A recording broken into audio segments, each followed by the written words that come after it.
We request you to remain seated as the program gets underway with the academic procession.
Authenticity, respectfulness, benchmark professionalism.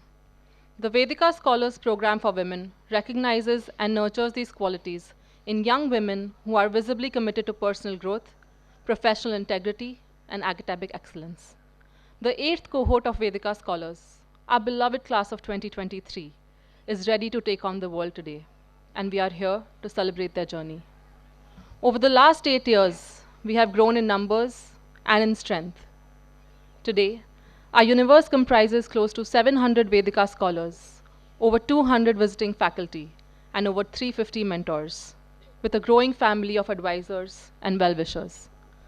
It has been humbling to experience the incredible potential of a simple idea. Welcome again. It is an absolute pleasure for my colleague Nidhi Jain and I, Ujjwal Batra, to host you on this very special occasion. In the past 18 months, we have seen these 116 women every day.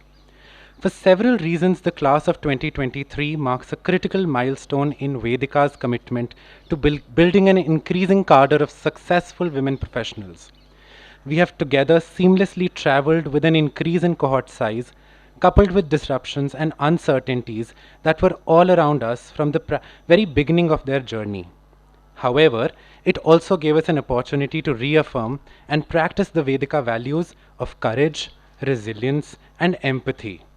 And while we are excited and a little nervous about our scholars stepping out from their Vedica home, we are confident that the values they hold dear will enable them to conquer the outside world.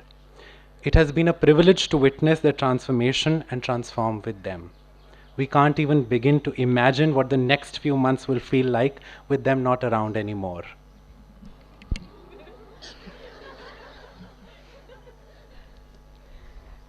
Each year at Vedica's Convocation, we seek wisdom and inspiration from our guest of honor, a trailblazer in their field and an exemplary role model for our scholars. With this intent, we would be hard-pressed to find a more befitting guest of honor than Dr. Meenakshi Gopinath. Padma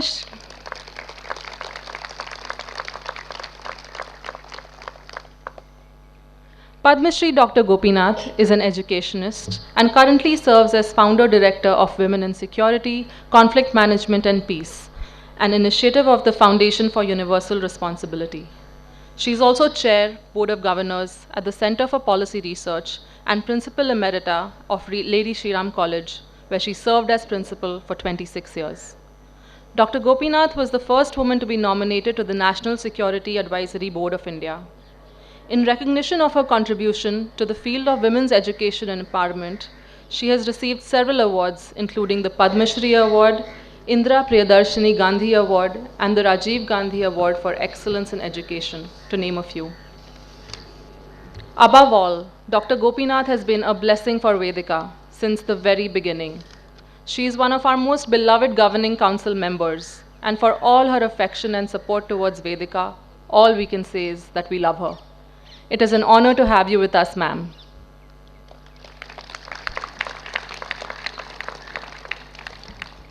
We will now commence the function with the Dean's address.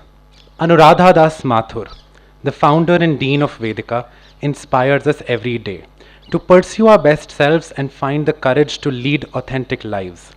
Her vision has brought Vedica to its 8th year today. We are all extremely privileged to have her enthusiasm, infectious optimism, and warmth in our lives. I would now like to welcome on stage Anuradha Das Mathur to deliver the Dean's address.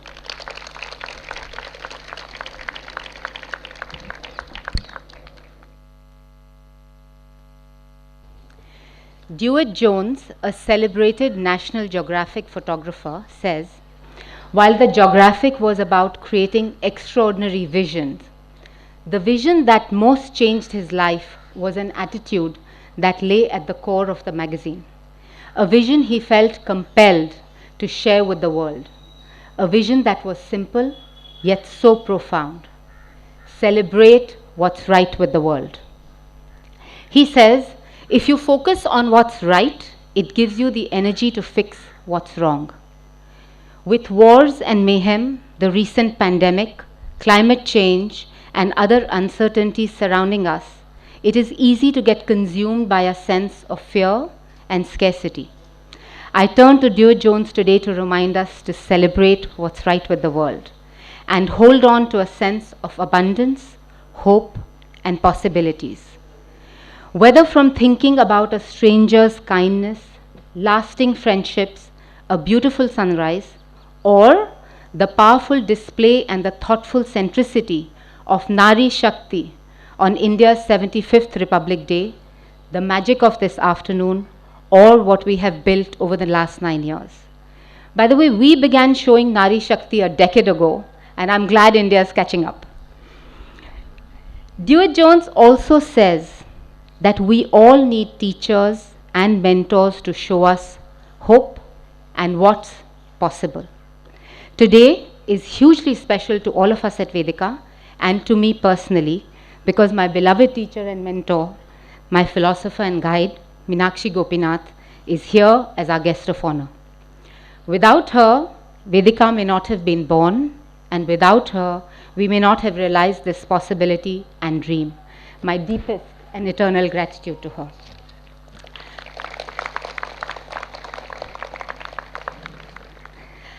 I'm also grateful to all of you who are here today, all of you who give wings to our dreams, and all of you who help us dream bigger for our scholars and for Vedica.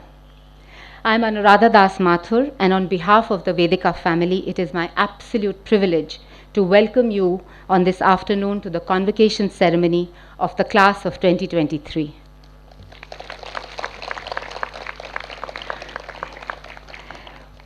We are graduating our 8th batch. We have the 9th batch on campus, and we are ready to welcome our 10th batch in 6 months. And yet, the most common question I continue to get asked is, why only women? Well, why not? Donna Ashworth, in her book, Life, has some answers. When women come together, something magical happens. It's science. the mystical kind, and it's an unstoppable force to be reckoned with.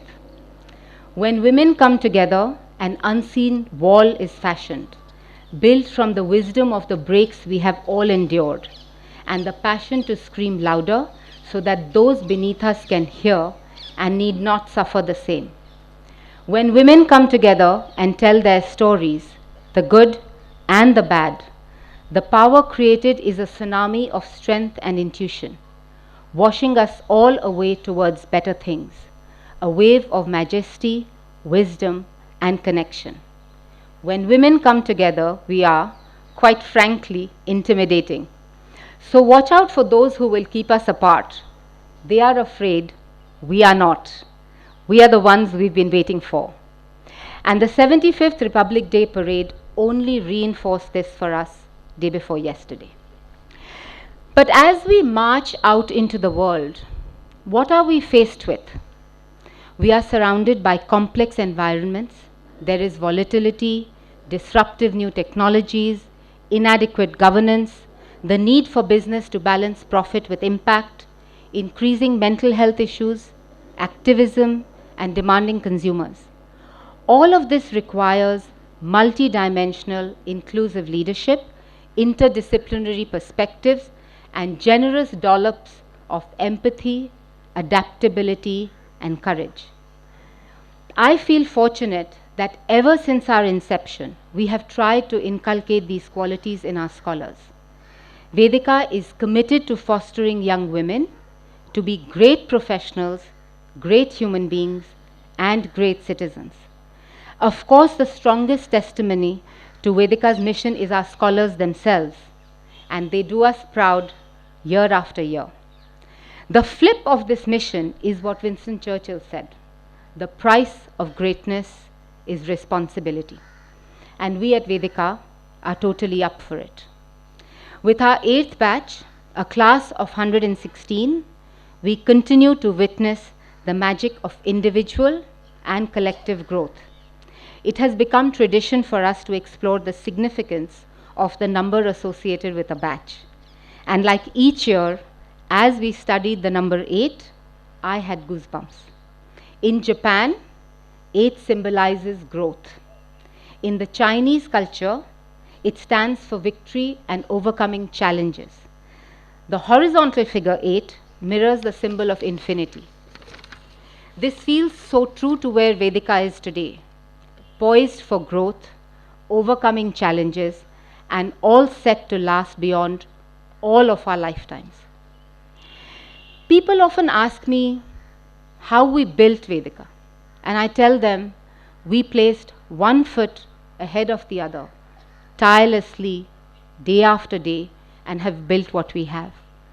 But here onwards, we have an audacious vision for Vedica, and we will be deliberate and focused about realizing that vision. This might be the right time for me to go back to Vedica's genesis.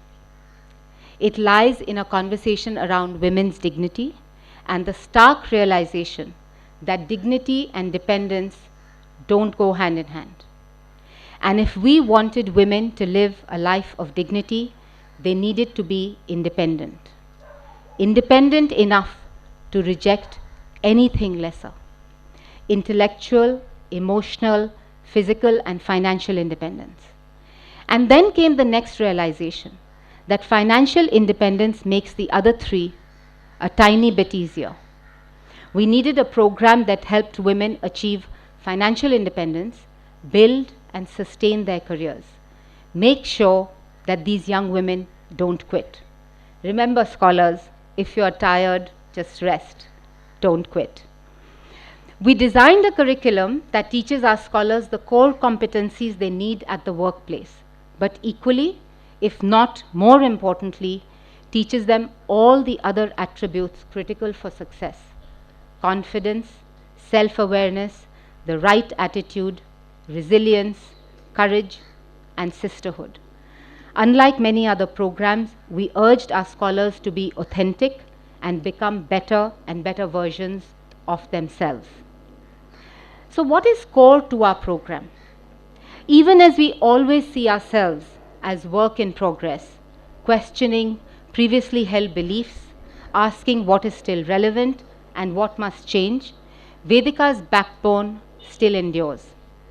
High quality teaching from our reputed and inspiring faculty, and wise counsel and guidance from committed mentors.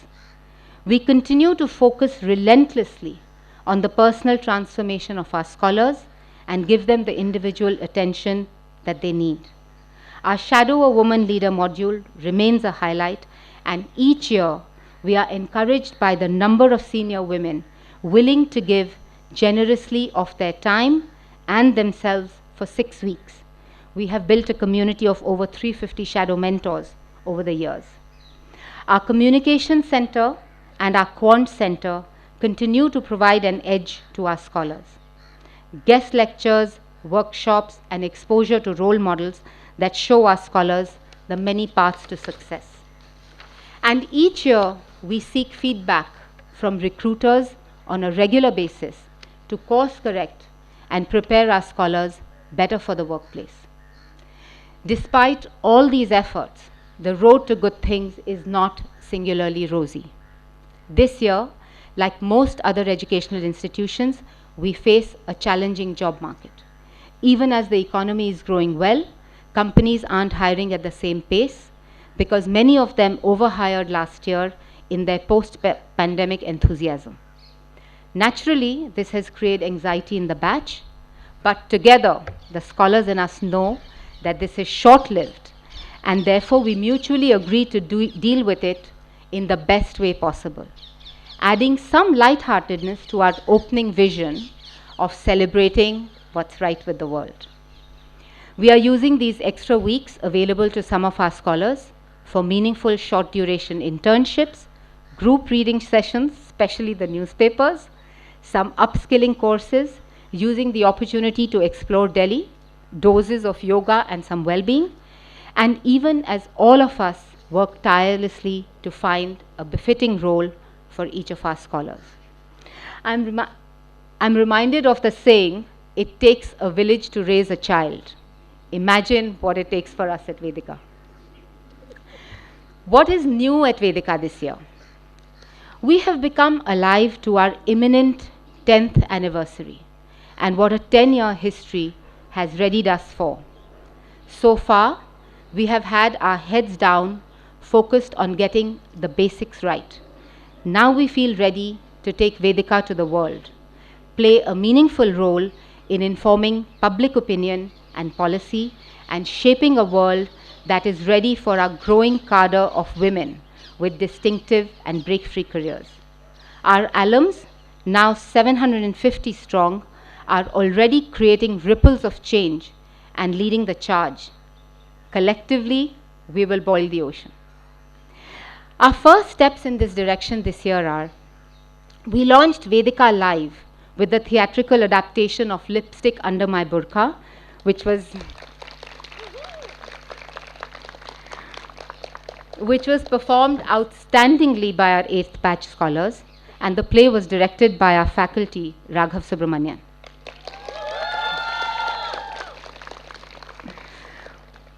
We have begun producing a series of films and documentation to make sure we remember how we got here and amplify our messages and ethos, led by our friend Radhika Chandrasekhar.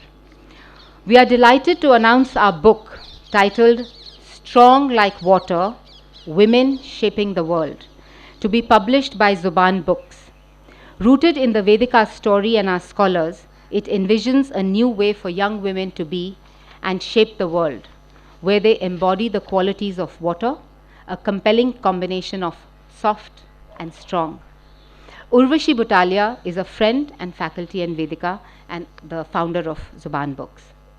We are launching the Vedica Public Lecture Series in March 2024 in partnership with Apollo Capital Management. Our inaugural speaker is Mrs. Lakshmi Puri, a senior diplomat, celebrated author, and a women's issues champion. And finally, a carefully select group of advisors are helping us with our campus corpus commitment to find a home and build a secure future for Vedica. You will notice how many of our initiatives are furthered by members of the larger Vedica family. I have often said our biggest currency is our goodwill, for which we feel blessed, and I hope that we always remain deserving of it. After everything has been said, Vedika is ultimately and most importantly about our scholars. We are and will remain grateful to every young woman who walks in through our doors with faith and courage to take a bet on us, and also in equal measure to their parents and families. Please know that you matter, and we will always owe you. And as each of you Vedika scholars go out into the world to embrace your new life, as always, I have many, many wishes for you. I am deeply conscious that this celebratory moment also includes several lows and difficulties during the last 18 months. But I hope you remember, no pressure, no diamonds. So as you go out into the world, I hope the diamond in you will shine all the more brightly and leave the world a wee bit better than you found it. A poem by Tahilya Hunter says it just right. And if we are to shine, may we shine as the stars do, which glow brightly in the darkness and illuminate the beauty of all that surrounds them. And if we are to heal, may we heal as the forests do, which regenerate following the harshest of fires and the coldest of winters. And if we are to grow, may we grow as the plants do, slowly, with stability, directed towards the light. And if we are to let go, may we let go as the trees do, shedding and releasing what is old in order to make way for the new. And if we are to move forward, may we flow freely as the rivers do, which surrender to their paths gently, without resistance. And if we are to transform, may we transform as the moon does, which continues to shine in all of its phases, knowing that is no less beautiful when it isn't perfect or whole. And if we are to live, may we live as those before us did, bravely, boldly, passionately, and purposefully. And may we never lose touch with the dreams that lie dormant within us, waiting to be expressed and shared with the world. So don't give up. Don't give up on people who love you, and don't give up on happiness. Magic happens when you don't give up. The universe always falls in love with a stubborn heart. My precious class of 23, let the Vedica in you shine, crazy and bright forever. Good luck and God bless. And don't quit.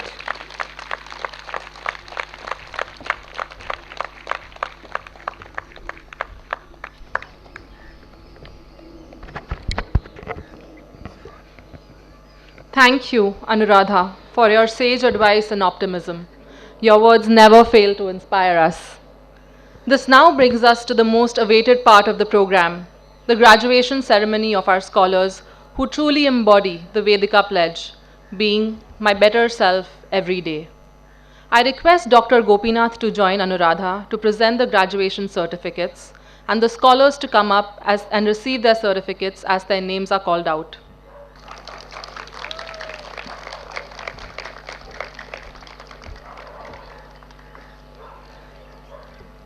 With this, I invite our first scholar from the class of 2023, Ayushi Singh.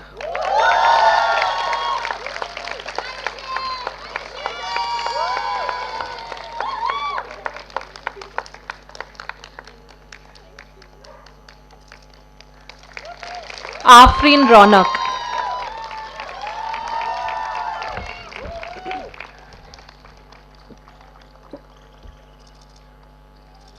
Aishwarya Balyan.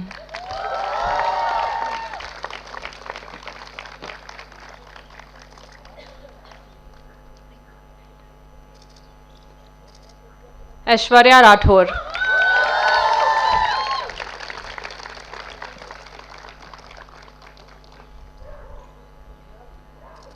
Akshata Agarwal.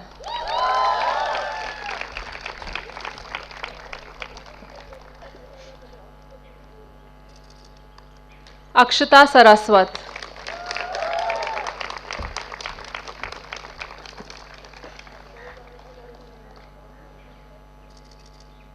अक्षता शर्मा,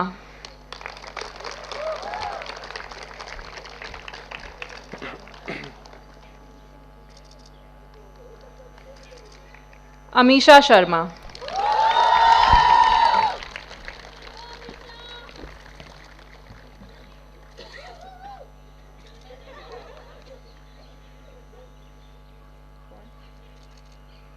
अमूल्या सपारे,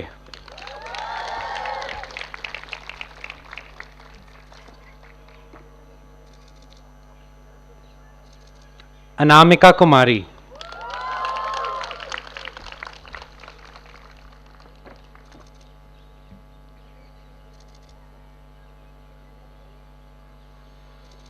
अनन्या लांबा,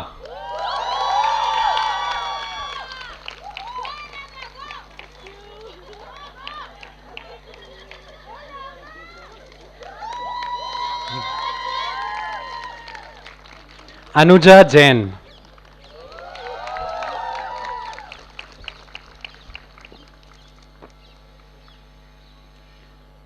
अनुषा दास,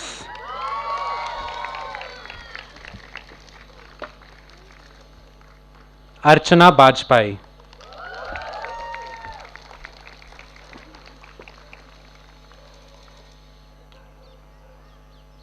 अस्मिता मिश्रा,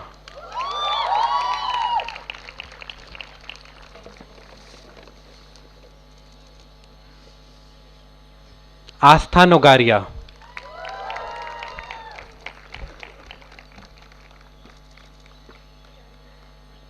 आयुषी चौहान, आयुषी पाल,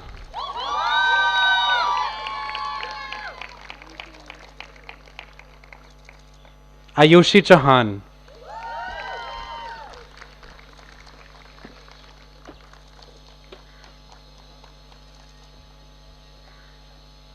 वर्षा राय,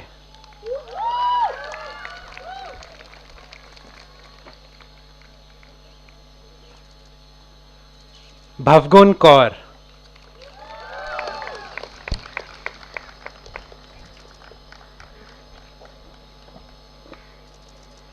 भव्या भारती,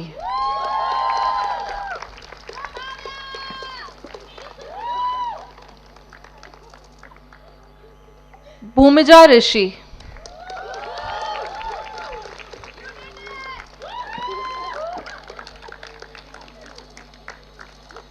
चंदना के,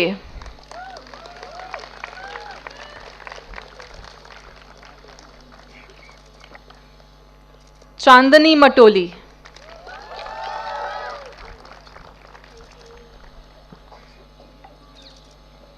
चेतना के,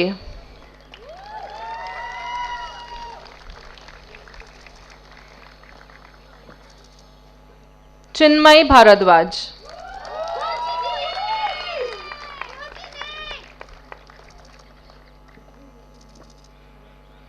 देबत्री Bhattacharya,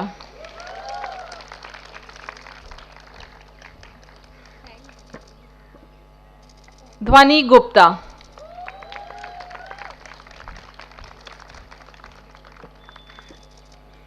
Geetali Vora,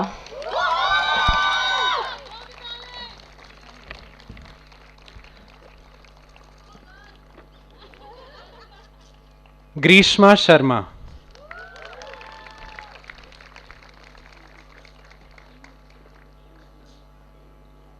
Harshita Jaiswal,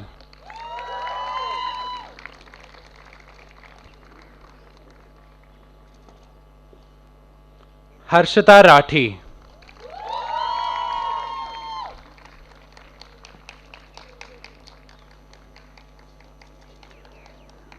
Himanshi Jain,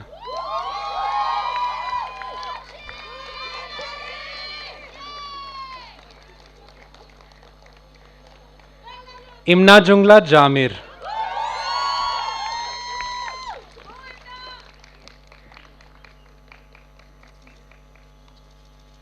Ishita Chauhan,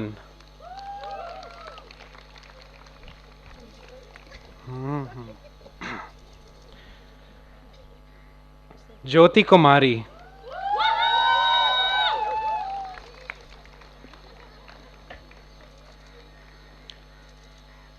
Kajal Pandey.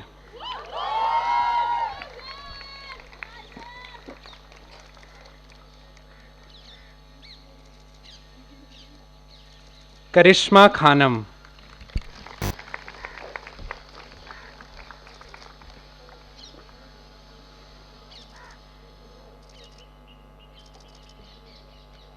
Kirtana Nair.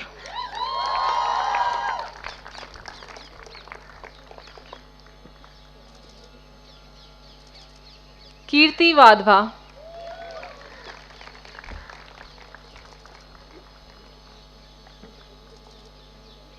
Krishi Solanki.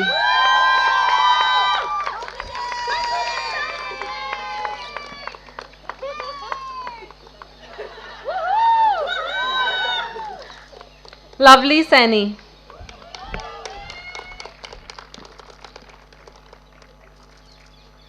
Madhvi Jagtap.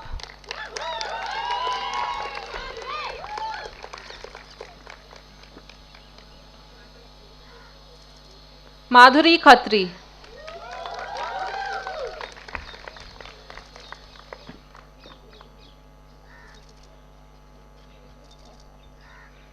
Mehak Goyal.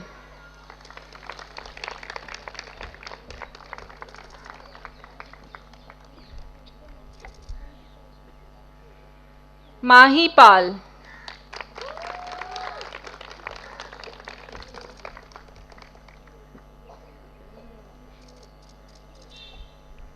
Manisha Chatterjee.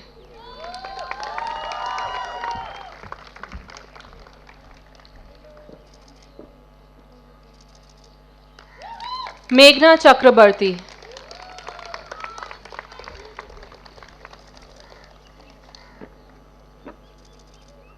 Meghna Rathore.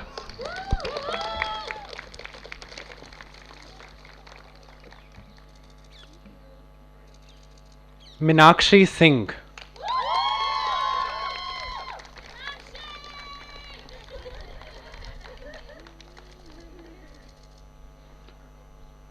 Muskan Mehra.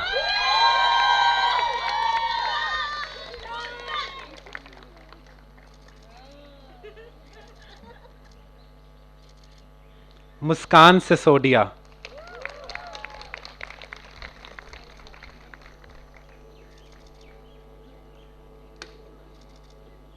Neha Kumari.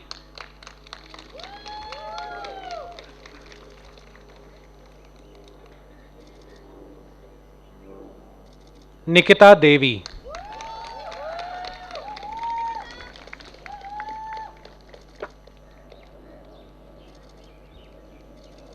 Nikita Verma.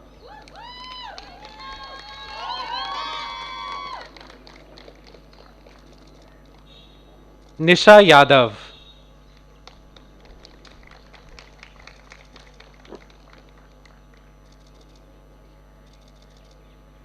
Ovia Parthipan.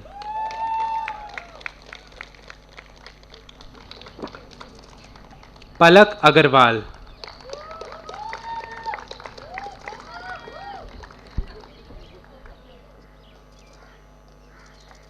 Palak Bhatt.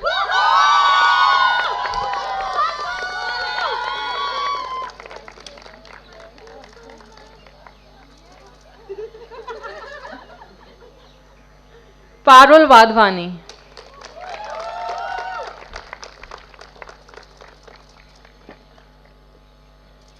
Pooja Tanwar.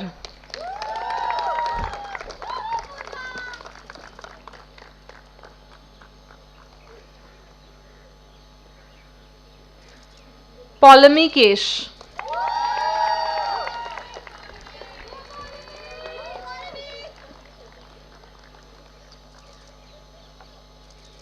Pragya Laur.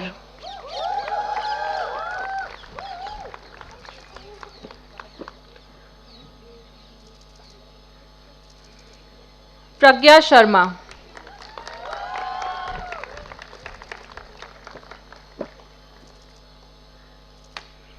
Preeti Malapati.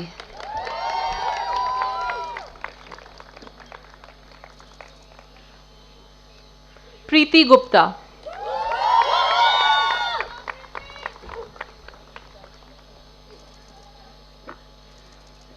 Priyanka Kumari.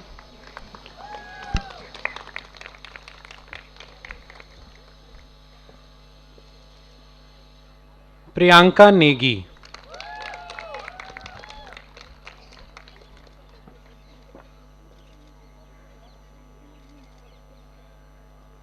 Priyanka Patel.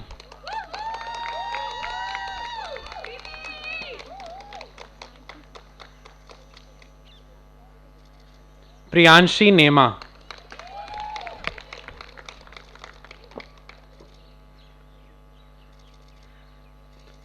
Pushpita Bhunia.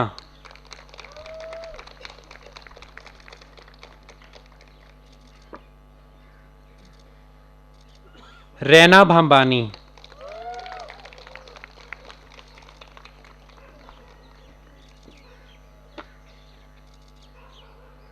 Rashika Chaurasia.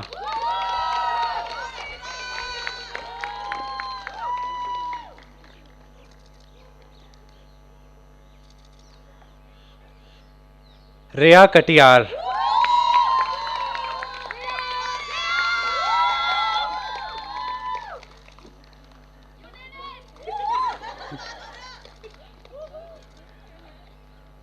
Rishika Sharma.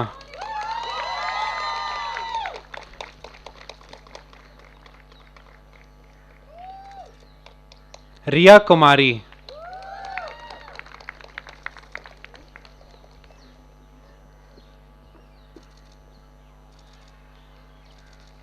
Riya Singh.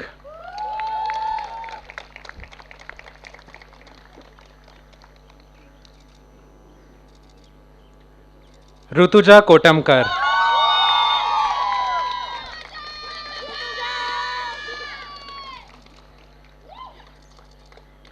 Sagarika Srivastava.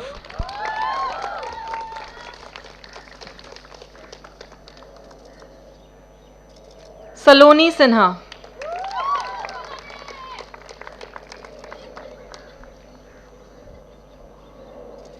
Samira Shahid Rao.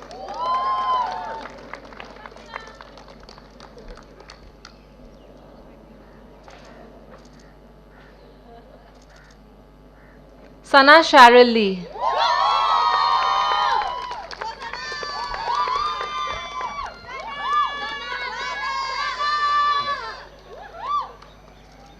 Sana Shivali.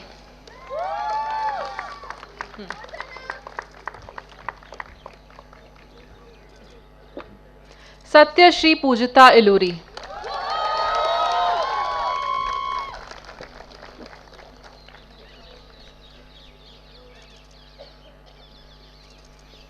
Soumya Chauhan.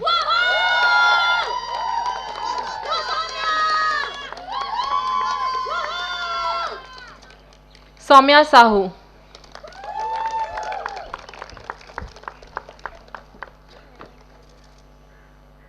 Shadmani Malik.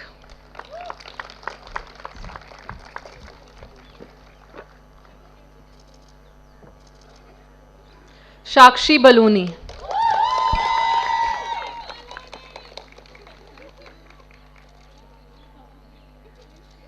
Shatakshi Mukherjee.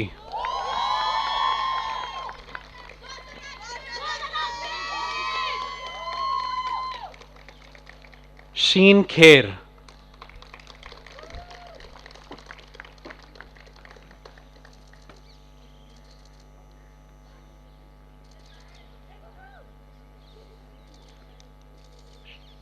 Shikha Shah.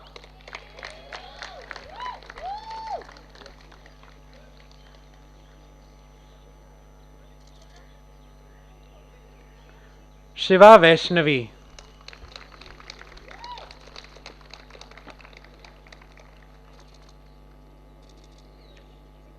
Shraddha Sen.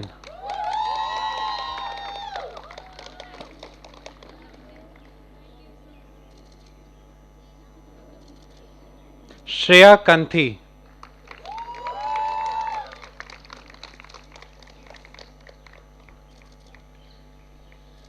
Srijita Sen Gupta.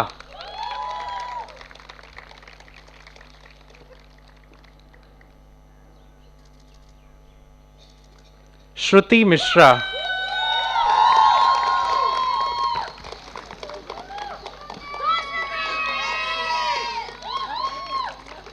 Shruti Rawat.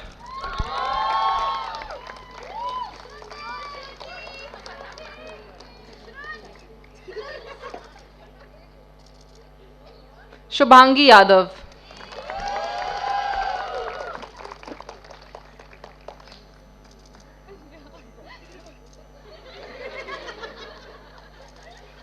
Simran Hasija.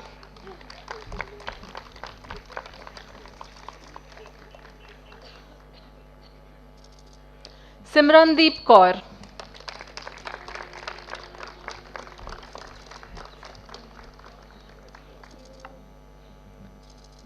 Srishti Rai.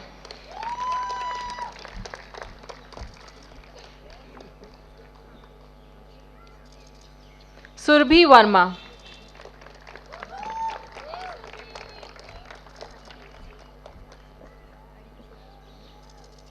Tanisha Kharbanda.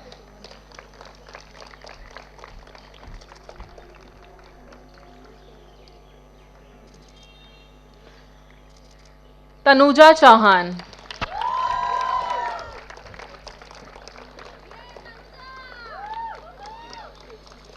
Tanushri Raut.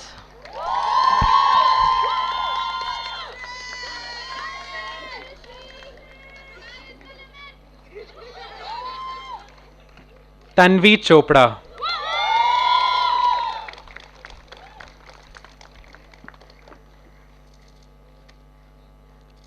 Vaishnavi Srivastav.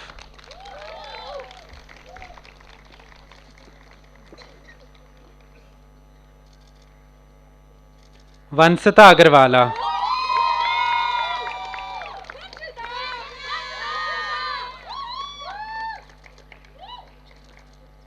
Varsha Kushwa.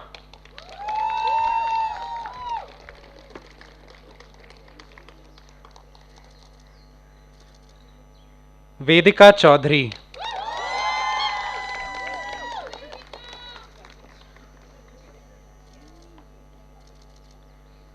Veenu Valecha.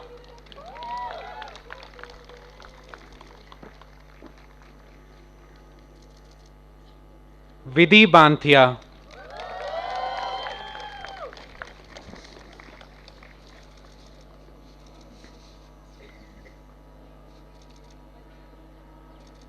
Yashvi Sharma.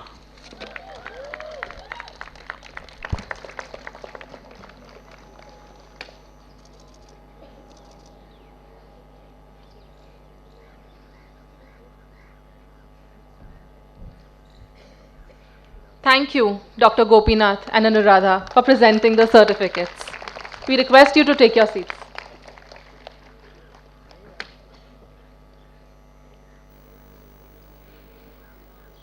Vedica is entering its 10th year, and we wanted to take this opportunity to share our story with you. Let's dive into the inspiring journey of Vedica through the eyes of our senior leadership.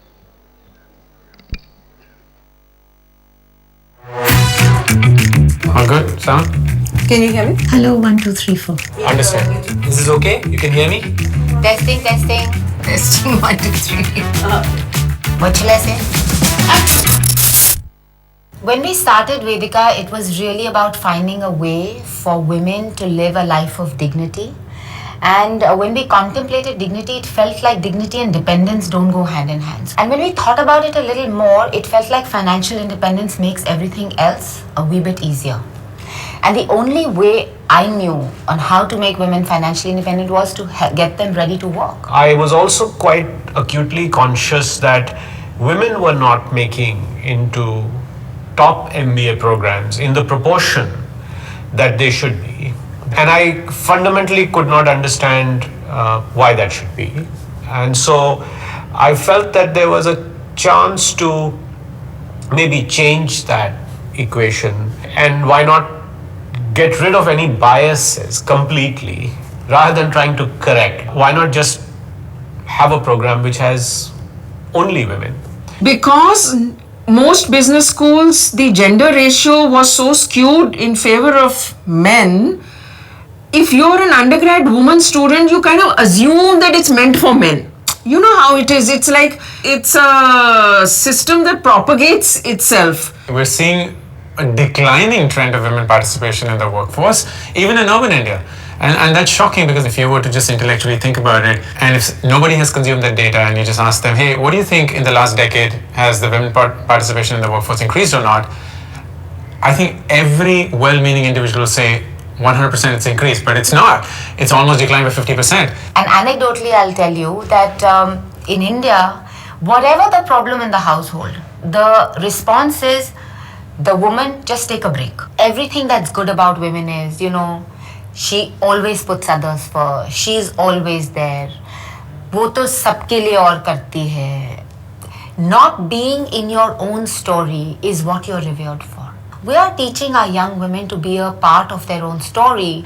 I talk to women in colleges and colleges for women, from Wellesley to Lady Shri Ram, and realize that actually there was a very special environment which created a safe space for women to really explore themselves and build a strong core of confidence. So once that happened, I was really convinced that this idea of doing a postgraduate women's only MBA is very unique. I feel it was an idea whose time had come. I feel it represented potentiality beyond a cloistered space for women. I believe it was apposite at this point of time to think about a professional space that trains women for the challenges of the 24th century, the multitude of new possibilities and challenges.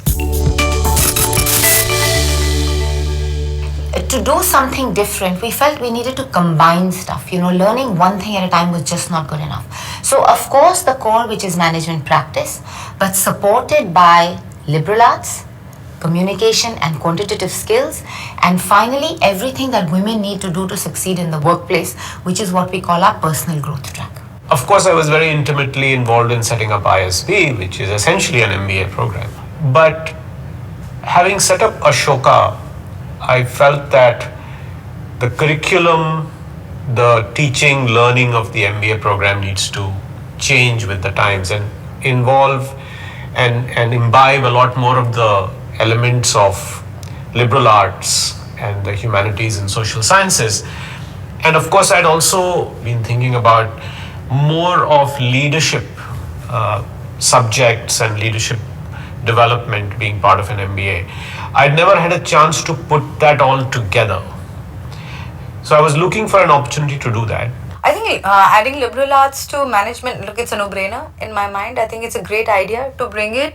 It hasn't been how traditional management thought has evolved. But, as we can see, traditional management thought has its limitations. What I loved about what Vedica was doing was this sort of targeting and shaping this specifically for women. The one thing which they emphasize on, and I think is super critical, is financial independence. I think it's very easy to say, no, you doesn't matter, it's your choice. Nobody tells that to a boy. Nobody I know of ever says that to a young man 17 years old, that it's okay, don't earn, it's okay, it's fine, chill, right?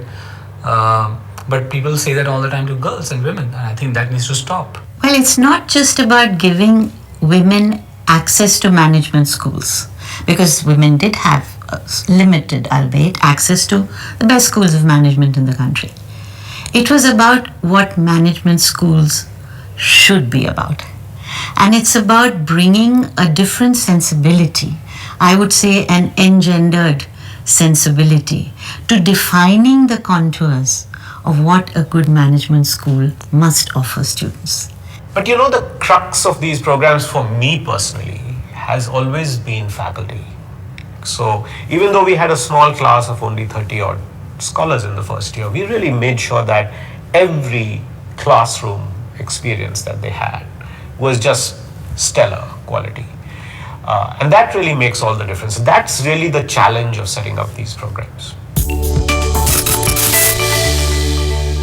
So mentoring, I think, is an extremely important thing. It is underrated and it is often misunderstood. I think we do it right here.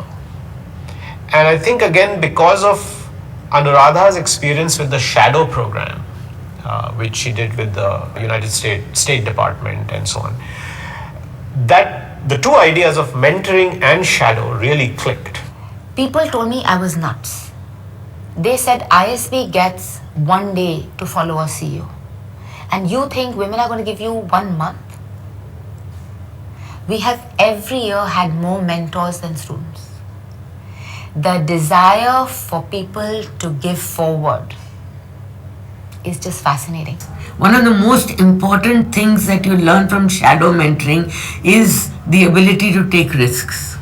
Because you can't succeed in today's world unless you're willing to experiment and take risks. And one thing that the Vedica program and curriculum teaches the young ladies is to be ready to move out of your comfort zone. You're now getting to witness the future you, and you're going to see how she is taking a call while juggling work and life and everything that she wishes to, with the same level of ambition and aspiration that anyone ought to have and should have. And I feel that that 1 month intervention is, I know of scholars who've come back changed. I think there are 2 or 3 things that stand out. I think the first thing is we teach our girls not to be in a race with anybody else. It's a very non-comparative way to be in the world, not with men, not with each other. So our credo is being my better self every day. You're in competition with your previous self, just get better at that, and that's the way to be.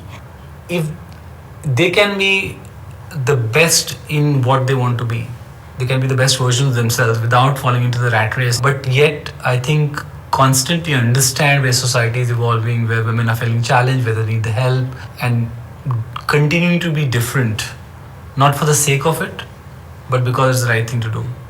And in many instances, I've seen these same women at the end of the 18 months, I mean, completely different people. They are more confident, they are more, fearless, more courage. I mean, I'm sure nothing has changed in their background back home. But I think their determination and their self-belief that they can fight it is definitely a transformative experience. And that's so sort of heartwarming.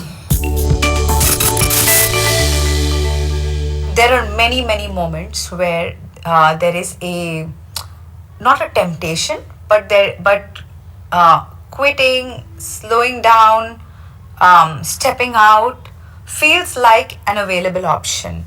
I'm vehemently against it. I think there are several good reasons to quit various things at various times in life, but I don't want to normalize that before we actually normalize not quitting also. I think it's an important message, and it comes back again to your financial independence.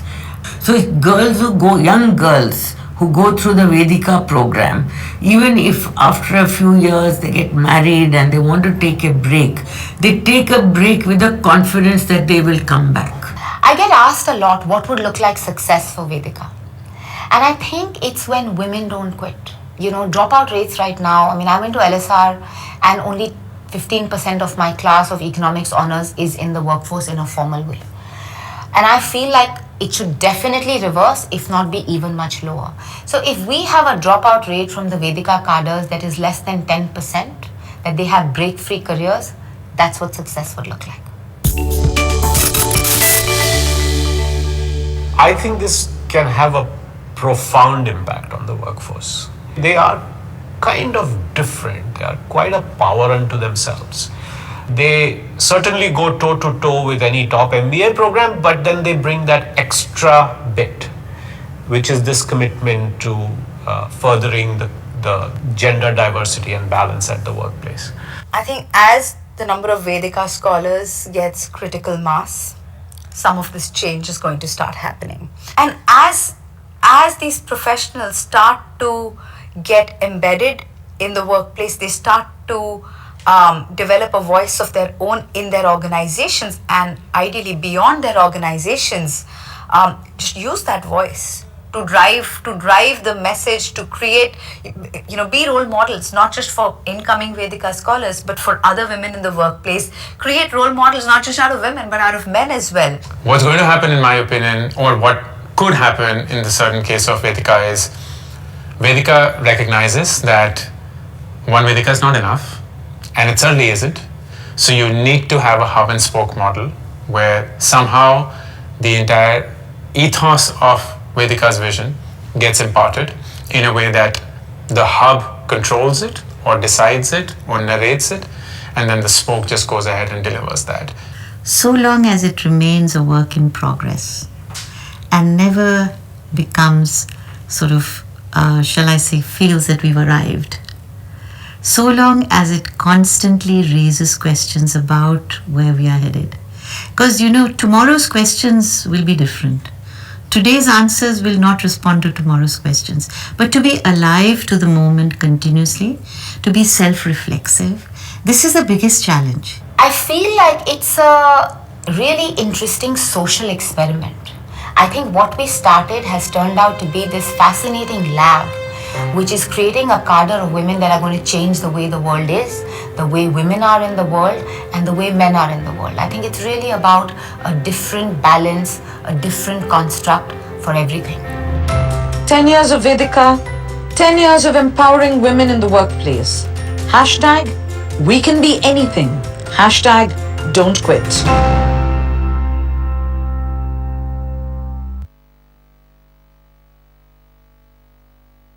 We will now move on to announcing the Vedica Awards for the class of 2023. I request Dr. Gopinath and Anuradha to present the awards.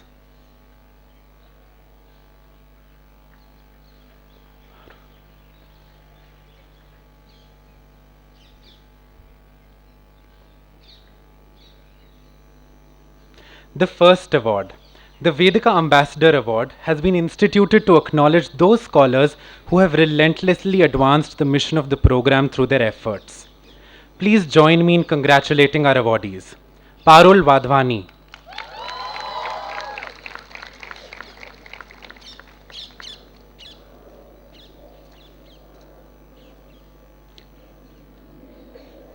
Krishi Solanki,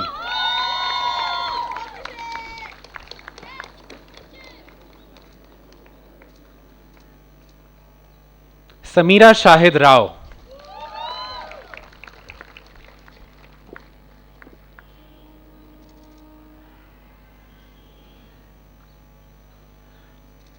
moving on to the Special Patron Awards, I would like to extend a heartfelt gratitude to Ms. Sunita Arora and Ms. Manjula Aluwalia, who have supported these awards over the years.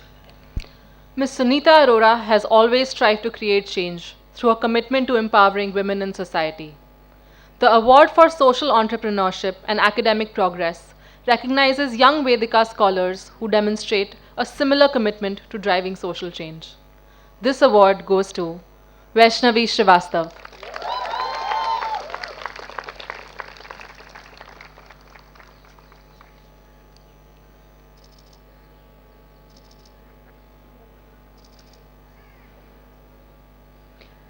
Ms. Manjula Aluwalia echoes our belief in integrity as one of the most critical values in a true professional. In recognition of this quality, the award for integrity and exemplary conduct goes to Asmita Mishra.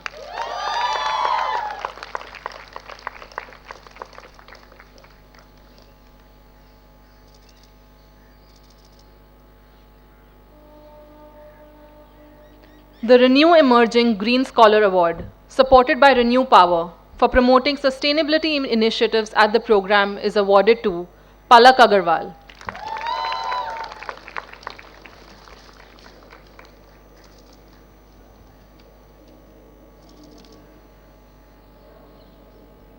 Now, for the Vedika Spirit Awards. The Vedika Spirit Award, embodying the Vedika ethos to its fullest, is awarded to Parul Wadhwani.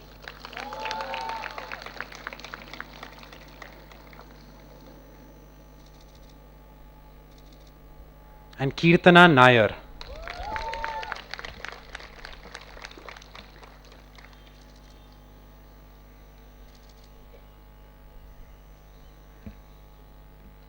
The Vedica Spirit Award for sustained commitment to personal growth is awarded to Harshita Rathi,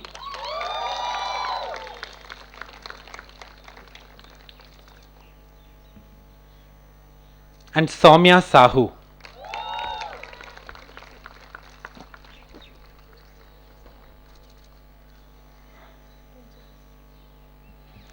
The Vedica Spirit Award for exemplary initiatives and contributing to the program beyond the call of duty is awarded to Muskan Mehra.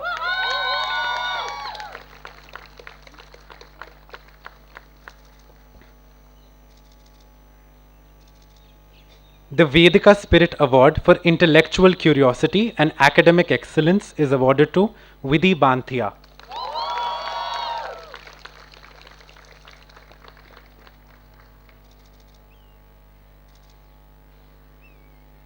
The Vedica Spirit Award for leadership and exemplary conduct is awarded to Shatakshi Mukherjee,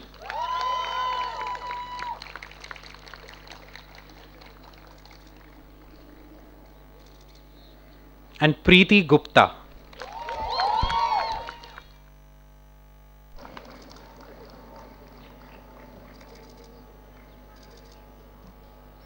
We now move on to the Dean's Awards. The Dean's Award for Academic Excellence for the exemplary pursuit of knowledge and upholding the highest standards of academic integrity goes to Amisha Sharma.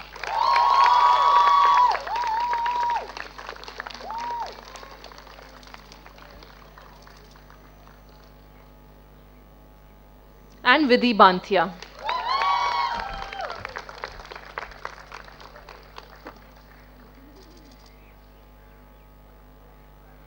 The Dean's Award for Outstanding Performance at the Shadow a Woman Leader module goes to Shatakshi Mukherjee.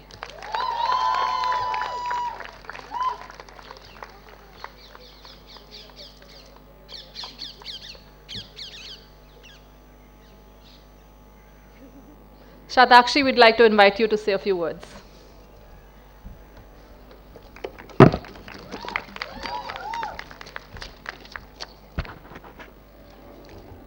Picture this.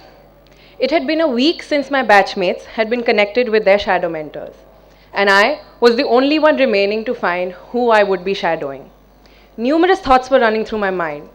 Was I the hopeless case, or was there something special in store for me?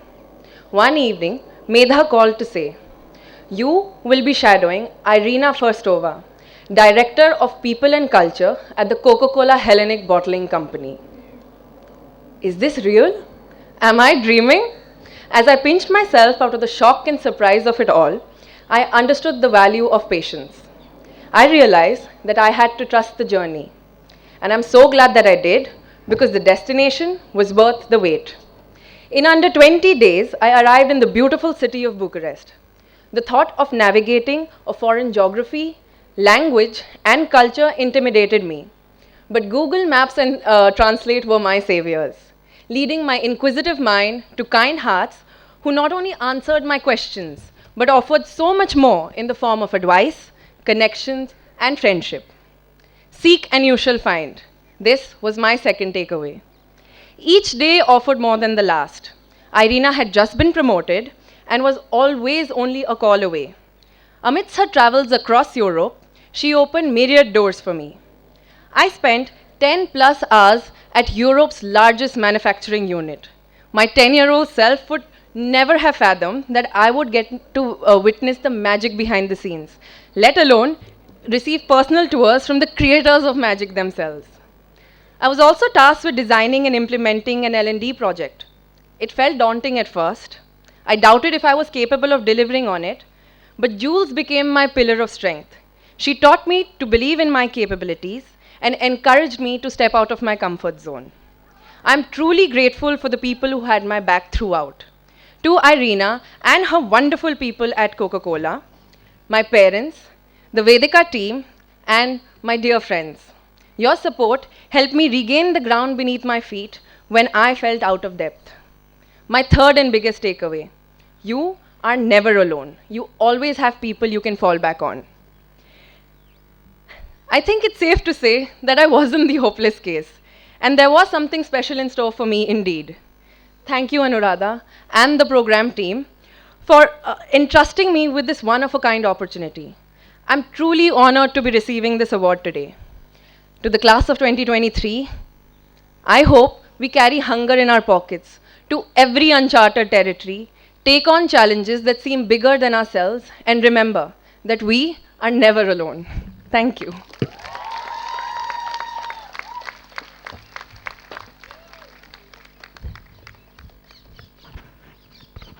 Thank you, Shatakshi. That was beautiful. The next award, the Dean's Award for Benchmark Professionalism for maintaining excellent standards of professional conduct and integrity, goes to Dhwani Gupta.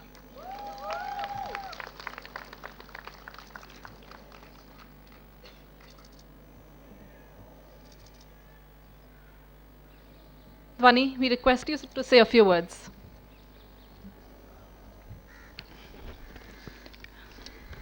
Good afternoon, ladies and gentlemen. The guest of honor, Dr. Gopinath, our Dean, Anuradha Das Mathur, esteemed faculty, proud parents, and my incredible fellow graduates. I stand before you today filled with gratitude and humility, and I thank you for this recognition. While there's a lot I'd like to say, I'll keep it very short. 18 months ago, a 24-year-old Dhwani with a suitcase full of dreams and ambitions landed in Delhi. It was like stepping into the unknown, clutching onto that burning question, who do you want to be? But there was more to it. I was hypersensitive, easily stressed, and a total control freak. Fast forward to today, I'm standing here with a newfound comfort with uncertainty. Vedica proved to be the missing piece in the puzzle of my professional development. The program taught me how to find comfort in uncomfortable situations. It pushed me to become self-reliant. I remember when we complained about the flooded hallway during the monsoon. Pramath, in his wisdom, asked us, how many of you actually tried to solve this instead of running to the team for solutions? It hit home. We had to be the keepers of our own lives. While the faculty inspired me to see problems as opportunities, emphasizing the importance of diverse perspectives, the teaching assistants served as guiding lights, providing invaluable support and encouragement. Working with the Careers Development Committee helped me see the value in going beyond the call of duty and creating a collaborative space for individuals to flourish and learn from each other's experiences. And finally, my mentors, Devendra Chawla and Erin Stewart, who continually highlighted the significance of excellent self-awareness and positive self-talk. They say, show me your friends and I will show you your future. So thank you to each and every one here for being so inspiring in your own ways. I love you all. Here's to the class of 2023. Let's keep shining and remember the sage advice from our Dean. If you're tired, rest, don't quit. Thank you.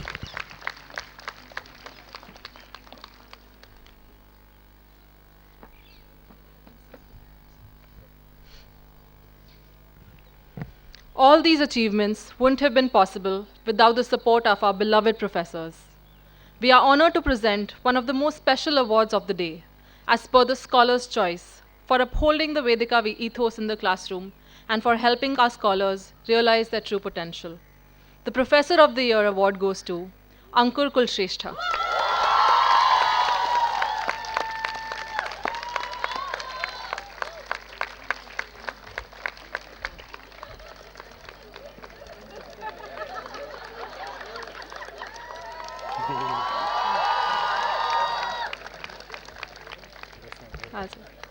Ankur, would you like to say a few words?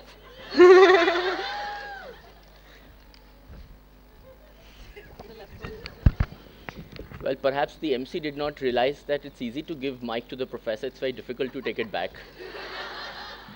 And ma'am, this award feels very special, Dr. Gopinath, in your presence. I'm a pass out of Sri Ram College, but our favorite hangout place used to be Lady Sri Ram College.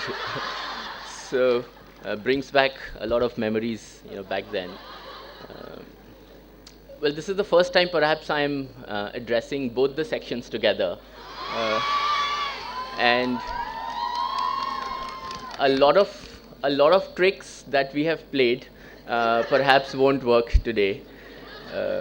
And in the paucity of time, let me begin by giving my utmost thanks to the one and only Pramath, who's not only given me an opportunity to teach here, but have opened up so many doors as a mentor, as a light of guidance. Whenever I'm confused, I know that there is one person that I can go to. So thank you very much, Pramath. Vedica is absolutely a special program, so I must thank Anuradha for putting her heart and soul. I mean, it's very overwhelming, honestly. Thank you, Nandini, for giving me the academic freedom to teach the way we want. And the last, obviously, and not the least, to the fantastic batch number 8. Happens to be my lucky number, and we have had so much fun in the class. The pick of them I could remember is getting confused between Chandna and Chetna. Till the third course that I did with you, I didn't realize that they were twins, and I always thought there was a student who wanted to look at it again. So I hope that I'll have a better memory. Thank you very much, everybody. Thank you very much. Congratulations, scholars, for your exceptional performance over the last 18 months. Please give yourselves a huge round of applause. Thank you, Dr. Gopinath and Anuradha, for presenting these awards. I request you to please take your seats.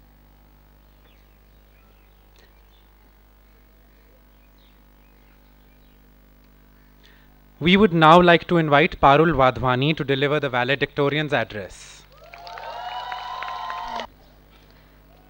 Good afternoon, Team Vedica, esteemed guests, my incredible batch of 2023. As we find ourselves on the brink of this new chapter, I feel deeply honored to stand before you as the valedictorian of this extraordinary batch from the class of Vedica Scholars Program for Women. Before I jump into my address, I'd like to take this opportunity to thank everyone who made the last 18 months possible. For your vision and mission behind Vedica, we thank you, Anuradha and Pramath, for giving and being the wind beneath our wings. A sincere thank you to the incredible program team, faculty members and mentors from across the globe. Your expertise, coupled with your grace and humility to tackle our never-ending questions, made our learning journey extraordinary. Special appreciation goes to our cherished TAs, who transformed not just into family, but therapists and beacons of guidance in navigating uncertainties. In the face of challenging post-COVID era, our dedicated careers team has gone above and beyond to provide us with the best of possible opportunities and support. Thank you. And of course, counting in the student life team, wardens and bhaiyas, goes without saying. Thank you for ensuring our safety and tolerating our often noisy celebrations, several of which happen post-midnight, be it birthdays or for securing placements. Cheers to each and every one of you for being an integral part of our Vedica experience.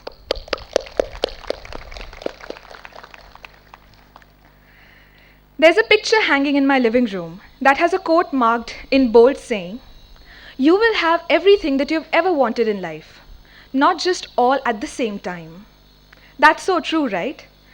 Our journey here has been a mosaic of choices and sacrifices, each decision shaping the narrative of our lives. Today, this day, our convocation day, marks a significant milestone for each one of us. However, I think it's essential to recognize that milestones don't merely depict the distance we have already covered. Rather, they symbolize the distance that is yet to be covered. My friends, can you recall the enthusiasm and warmth with which we started our Vedica journey? With smiles radiating excitement and frenzied exchange of highs and hellos so that we could get to know our batchmates, we embraced the melody of "I Hope You Dance" by Lee Ann Womack in our hearts. If you remember, the song goes like this. I hope you never lose your sense of wonder. You get your fill to eat, but always keep that hunger. May you never take one single breath for granted. God forbid love ever leaves you empty-handed. I hope you still feel small when you stand beside the ocean. Whenever one door closes, I hope one more opens. Promise me that you'll give faith a fighting chance. And when you get the choice to sit it out or dance, I hope you dance. I hope you dance.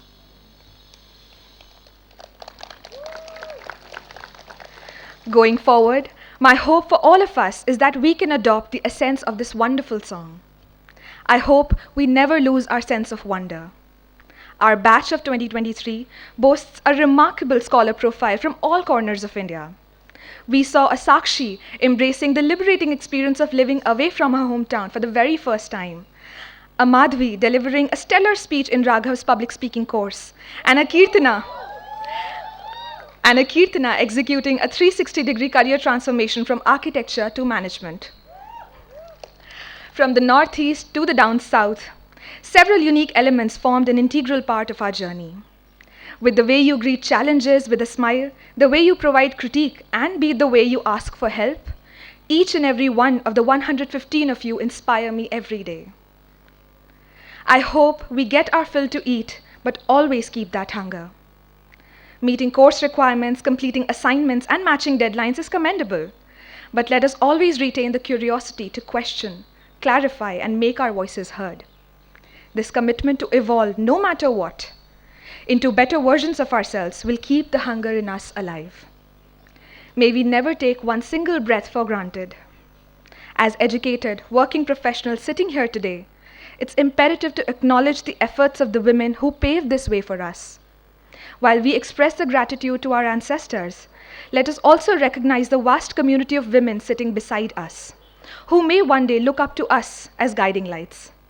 Our efforts of showing up and persisting contribute to this collective sisterhood. I hope we still feel small when we stand beside the ocean, and whenever one door closes, I hope one more opens.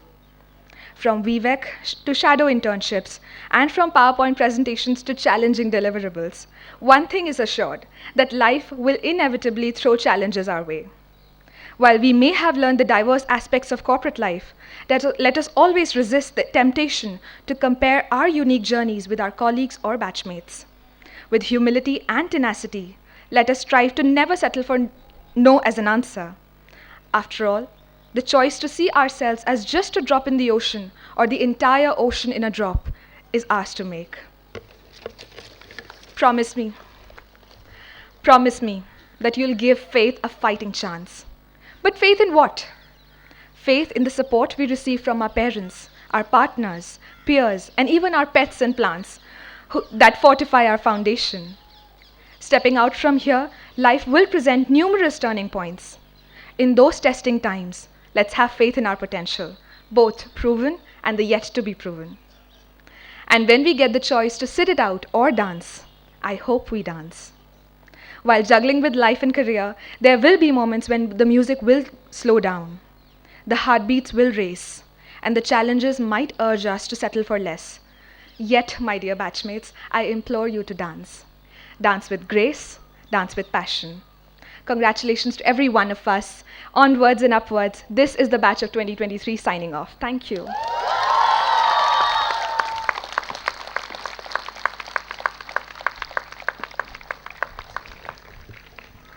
That was truly wonderful, Parul. Thank you so much. And now, the moment we all have been waiting for. I am privileged to invite our distinguished guest of honor, Dr. Meenakshi Gopinath, to deliver the convocation address. Radha, the visionary institution builder par excellence, Pramad Sinha, distinguished members on the dais, the Vedica community, distinguished guests, proud parents and partners, and above all, the Vedica Class of 2023. Greetings and congratulations on being a Vedica scholar. I was just telling Pramad that you're not just Vedica scholars, you've become Vedantins, you're speaking Vedanta. And it's an honor and a pleasure for me to be here in the midst of such an inspiring community. And thank you for the opportunity. What could I possibly presume to say to such an empowered group of young women was my initial hesitation. And that hesitation continues because after listening to Parul and Anuradha, you pretty well took away my speech. But I shall persevere and not quit, according to the Vedica credo. But then I took strength in the warmth and friendship of Anuradha's invitation. Persuasive, decisive, compelling, the true mark of a woman of substance. Also, I had a sort of ringside view of the crafting of the vision of the founders of Vedica. I remember the animated discussions in 2014 and knew then instinctively that their passion and energy to embrace an idea whose time had come would take flight. It would take flight like Hamsa, the celestial swan, the vehicle of the goddess of learning, a denizen like you of many realms, at home in many worlds. And so today you have this unique space that has graduated more than 500 women who, as you tell me, liberally educated, go out into the world with open eyes, open minds, and open hearts, with the intention of making your voice count and count on the great issues of our times, and to provide transformative leadership. That vision sought to transcend the narrow boundaries of specific disciplines and geographies and monocultures of the mind, and to engage with space and connection. You know, like Blake said, you pluck a star and you disturb a star. Sorry, pluck a flower and you disturb a star. You talked about connections today. All of you did. So that, I think, was the kind of tanpura of Vedica. Vedica was, as I understand it, envisioned as a confluence where learning is not compartmentalized, where holistic, integrated sensibilities find nurture. And I saw it as a kind of response to T.S. Eliot's dilemma when he said, and I quote, "Where is the life that we've lost in living? Where is the wisdom we've lost in knowledge? And where is the knowledge we've lost in information?" So the dream was of an education that inscribes in all its initiatives, and I've heard it from you today, the wisdom that true knowledge leads to liberation. And it frees learners such as you of the shackles of prejudice, of ignorance, and hubris. You spoke of humility so evocatively today. You don't normally hear that word in conventional management schools. And that also sets you on a path of self-discovery and quest for mental and spiritual abundance. That's another word I heard today.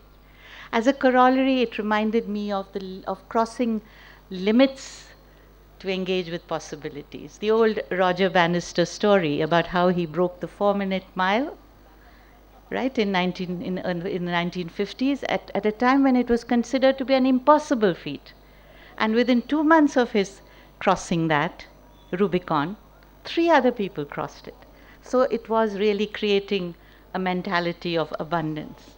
And an education that molds global citizens in a deep appreciation of interdependence, of roles, of spaces, and something we really need to aspire for today, and all of you are doing, community coexistence across groupings, across borders, across boundaries. And also, it embeds itself in the Proustian wisdom that the true voyage of discovery lies not merely in seeking new landscapes, but having new eyes. You've all spoken today about the new eyes that Vedica gave you. And it also is about the connection between the immanent and the universal, about the local and the global, between the here and now and the hereafter. Because every considered choice that you make, you young women make, has the possibility to impact many worlds. So once again, to look at it, to see the world, and I quote, in a grain of sand, and heaven in a wildflower, to hold infinity in the palm of your hand and eternity in an hour. I think that's the resonance I heard today. And an education that believes in each one of you as an artist. Everyone, each one of you is an artist. And that is not framed by a management degree alone. And an education that makes despair unconvincing and hope practical. And that is as sensitive to the pain on the planet as to the beauty of a bud unfolding. So one of the wonderful aspects of a space like Vedica is that every day offers a new learning to the members of that community. It subjects itself to continuous self-examination and renewal, and while committed to the core values, moves beyond the vision of its founders. Like all expansive institutions, I think Vedica is an aspiring space, and you've all been participants in this striving for excellence. You've left your indelible mark, this excellence with equity, harmonizing structure with democratic space, redefining notions of success, celebrating diversity, strengthening both roots and wings, and above all, an enlightened feminism that prepares women to go beyond every possible glass ceiling and even glass elevators. But it does speak to us, and I've heard this today time and time again, of responsibilities to a larger universe beyond the charmed circle of academic achievement and privilege or even lucrative jobs.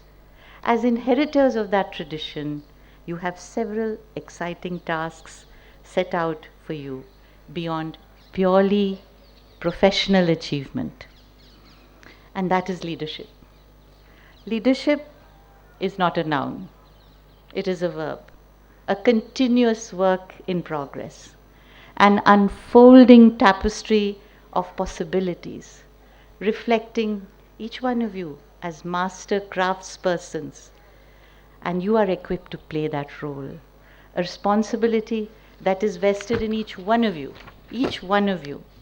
And as young, educated women, you are part of an unbroken tradition of courageous foremothers, of the many Savitribai Phules, the Fatima Sheikhs, the Sister Niveditas, the Sarojini Naidus, who have been at the vanguard of movements on gender equality, on civil rights, equitable health care, equal pay for equal work, freedom of expression, the rights of the blossoms in the dust, and the aspirations of the dispossessed and marginalized. Anuradha spoke about Nari Shakti on display at Kartavya Path. That was really an exhilarating movement. It truly was. And today's ceremony celebrates your Vedica identity. As you set out on your journey in search of your own Mount Merus, and depending on the choices that you make, you will assume several new identities, and you'll move in and out of identities in this globalized world. And you will choose many paths, wear many different hats, or perhaps scarves. And as one of my favorite authors, inspirational, Sarah Breznak, has said, you could live life as a safari, life as a pilgrimage, life as a garden, life as the highest art, but you will choose it. And your roads taken as pioneers, explorers, archaeologists, pilgrims, poets, sojourners, artists of the everyday, women of spirit, women of substance, women of style, women who have lived the questions, women ready to embrace the answers, seekers of the sacred in the ordinary, seekers of wholeness, and you say authenticity, I was so happy to hear that word, explorers of the worlds within and the worlds without. The world is indeed your oyster. As you equip yourself to be work ready, worlds ready, futures ready. But my appeal to you today is to further expand the circles of your engagement. and reach out to the global sisterhood in envisioning peace anew for this century. And you must, each of you, pick up a burden that you can carry. You would be circumscribed by your personal circumstances, but pick up a burden you must. There is no escape for Vedika scholars. And it is now universally acknowledged that women bring unique and distinctive capacities for building peace. And yet they struggle to secure their rightful place at the negotiation tables worldwide where formal peace agreements are brokered. Their role in reconciliation processes between warring communities across ethnic divides has been crucial, whether it is in Northern Ireland, in South Africa, in Sri Lanka, in Rwanda, and even closer home. Women hold up half the sky, and yet in today's many wars, from Ukraine to Palestine to Afghanistan to Sudan, that characterize our embattled world, the worst victims continue to be women and children, displaced, on the run, stripped of dignity, you spoke of dignity, or personal security, in camps, the nowhere people, struggling for national identity. And the self-interested language of power brokerage, the realpolitik of international relations, does not take into cognizance women's connectedness with others and the natural world.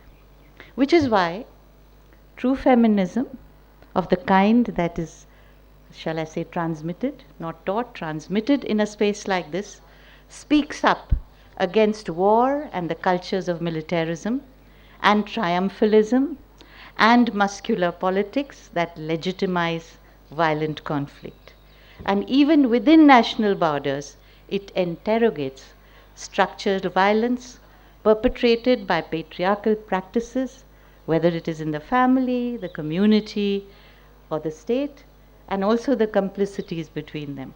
And that, my friends, involves struggles, non-spectacular struggles that I call everyday mutinies and daily resistances that every educated and empowered individual, regardless of her station and occupation, must continue to undertake. These unostentatious, non-violent struggles are necessary for regaining visibility. You spoke about voice and agency. And you engage in it not just for yourself, but for those who cannot speak. And you create an energy field that transmits empowerment. And there are many, many subtle and creative ways, innovative ways in which women have done this. You know, Aristophanes' heroine Lysistrata in 411 BC did this, as many of you know, by announcing a sexual strike to stop the men of Sparta and Athens from going to war. The Wajir group in Kenya, the women, the mothers' movements in Argentina, the women of the Greenham Commons in England that protested a missile site which had turned a park into a space for armaments. Women in Northern Ireland, South Africa, closer home, the various mothers' movements, the Naga mothers' movements. There is a student here from the Northeast. There were two students here from the Northeast, the Mera Paibis. All of them refused to take the path of violence. And of course, how can we forget the famous Rosa Parks, who in 1955 refused to be thrown off a bus because she was black, and she was tied to her her seat. She was thrown off the bus but lit the fuse for social dynamite. And many people say that Rosa sat so that Martin could walk, and Martin walked so that Obama could run. She didn't expect to be making a revolution. She was just tied to her seat because of her dignity. Dignity is a word that you have spoken about a lot. So enlist the cooperation of enlightened, preferably feminist men, and there are many of them here, and take forward this struggle, or you want to call it this engagement, for voice and agency. And you need to reclaim these stories. You need to rewrite her story instead of merely following history. We all are familiar with how the 15 founding mothers of the Indian Constitution have been invisibilized. Nobody speaks really about a Dakshayani Velayudhan or a Begum Aziz Rasul or a Leela Roy or a Malti Chaudhary. People talk about the fathers of the founding fathers of the Indian Constitution, and therefore we need your voice to change all that. And that is why Mohandas Karamchand Gandhi, whose martyrdom we commemorate tomorrow, made the courage and resilience of women and the feminine principle upfront and central in his non-violent struggle for Swaraj. And so, what is a common thread that informs the work of all women peace laureates, for example? They were all battling injustice, all battling injustice. Whether they were Malala Yousafzai, a Maria Ressa, Wangari Maathai, or a Myreed McCorrigan, they were all battling injustice. But you know what's interesting? That compared to the 92 male peace laureates, there are only 19 women peace laureates, although the first of them got the Nobel Peace Prize in 1904. And 9 of them were awarded only post 2000.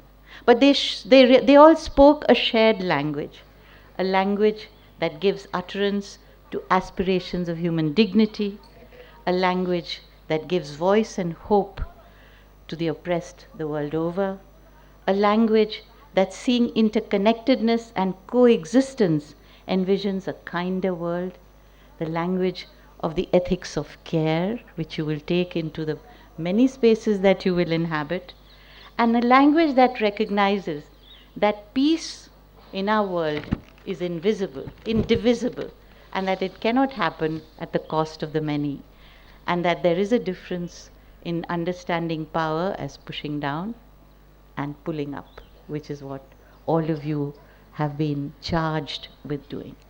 And it is a language that Ursula Le Guin has called the metaphoric mother tongue. It's not Malayalam or Hindi or Bengali. It's not the sensorian father tongue, but it's the language of connection, the language where maps can change, the language that can speak truth with power, not just to power. And that draws people out of the shadows of silence and invisibility.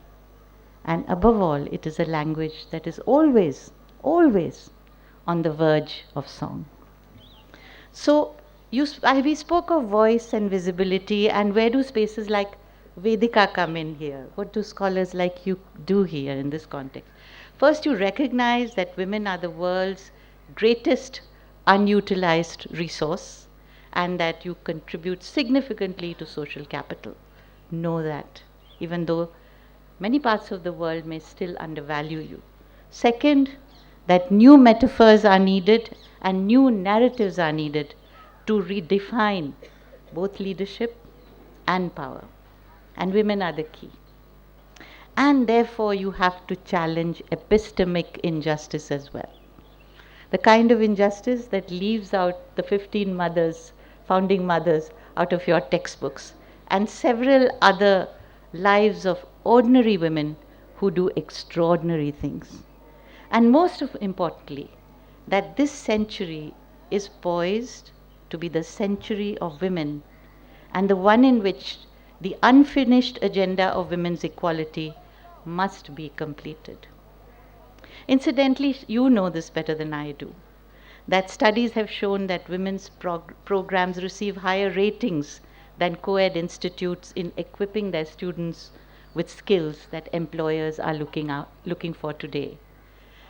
That research has also established that companies with the highest representation of women in their SMTs had a 35% higher return to stakeholders.